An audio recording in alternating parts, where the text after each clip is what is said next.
Hello friends, इस news में आप सभी का स्वागत है। पारा शिक्षकों के लिए एक बड़ी खबर। अस्थायीकरण और वेतनमान की मांग को लेकर विधानसभा का करेंगे घेराव। एक बड़ी खबर की राज्य के 65,000 पारा शिक्षक लगातार सेवा अस्थायीकरण करने के साथ ही वेतनमान की मांग कर रहे हैं, लेकिन अभी तक मांगे पूरी नहीं की गई है। वहीं मुख्यमंत्री हेमंत सोरेन ने चुनाव के समय वादा किए थे कि जैसे ही हमारी सरकार बनेगी 3 महीने के अंदर राज्य के 65,000 पारा शिक्षकों का अस्थायीकरण और वेतनमान देते हुए उनके भविष्य को सुरक्षित कर दिया जाएगा। लेकिन लगभग 14 महीने बीत गए हैं, अभी तक सरकार एक भी कदम आगे नहीं बढ़ पाई है। राज्य के एकीकृत पारा शिक्षक संघर्ष मोर्चा अपने बैनर तले ये घोषणा किया है कि 14 मार्च तक संशोधित कर नियमावली लागू नहीं की जाती है तो 15 मार्च से लेकर के 19 मार्च तक विधानसभा का घेराव करेंगे। अगर इसके बाद भी सरकार बात नहीं मानती है तो चरणबद्ध तरीके से आंदोलन जारी रहेगा। तो इस तरह से राज्य के 65,000 पारा शिक्षक 15 से लेकर 19 मार्च तक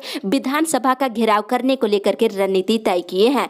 बताते चले कि विधानसभा का घेराव 15 मार्च को गिरिडीह, रामगढ़, देवघर और पूर्वी सिंहभूम के पारा शिक्षक घेराव करेंगे। वहीं 16 मार्च को चतरा, गढ़वा, सिमडेगा, गोड्डा और पश्चिमी सिंहभूम जिले के पारा शिक्षक इस आंदोलन में शामिल होंगे। वहीं 17 मार्च को हजारीबाग, लातेहार, पाकुड़, रांची और खुट्टी के पारा शिक्षक शामिल होंगे। 18 को पलामू, धनबाद, कोडरमा, सरायकेला, खरसवा के पारा शिक्षक होंगे। वहीं 19 मार्च को गुमला, दुमका, जामताड़ा, साहेबगंज और बोकारो जिले के पारा शिक्षक विधानसभा का घेराव करेंगे। तो इस तरह से रणनीति तय कर ली गई है। 15 से लेकर 19 मार्च तक विधानसभा का लगातार घेराव किया जाएगा। वहीं दूसरी ओर पारा शिक्षक संघर्ष मोर्चा के संजय दुबे ने बताया है कि लगभग 17 वर्षों से सेवा कर रहे लगभग 3,000 पारा शिक्षकों को अनट्रेंड और एनसी के नाम पर करीब 24 महीने से मानदेय रोक दिया गया है। बार बार मुख्यमंत्री और विभागीय पदाधिकारियों से संपर्क होने के बाद भी सिर्फ आश्वासन ही मिल रही है। अभी तक उनके मानदेय रोके गए हैं, उसे भुगतान नहीं की जा रही है। तो कहीं ना कहीं इस तरह से सरकार हमेशा टाल मटोल की रवैया अपना रही है। वहीं दूसरी ओर शिक्षा मंत्री ने ये आश्वासन दिए थे कि जल्द ही शिक्षा मंत्री वापस लौटकर पारा शिक्षकों की मांगे पूरी कर दी जाएगी, लेकिन अभी तक शिक्षा मंत्री झारखंड वापस नहीं लौटे हैं।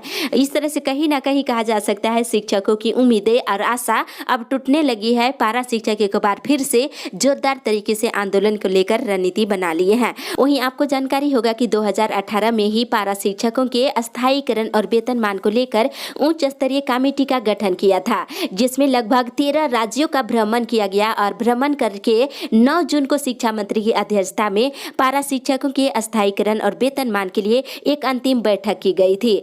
लेकिन आज तक उस बैठक का निर्णय संशोधित करते हुए राज्य में कार्यरत पारा शिक्षकों पर लागू नहीं किया गया है। वर्तमान में शिक्षा विभाग का प्रभार जो है मुख्यमंत्री हेमंत सोरेन के पास ही है। ऐसे में कहा जा सकता है कि पारा शिक्षकों को सरकार आश्वासन देकर बार बार गुमराह करने में लगे हुए हैं, और वहीं जबकि वर्तमान में शिक्षा विभाग का प्रभार मुख्यमंत्री हेमंत सोरेन खुद ही है।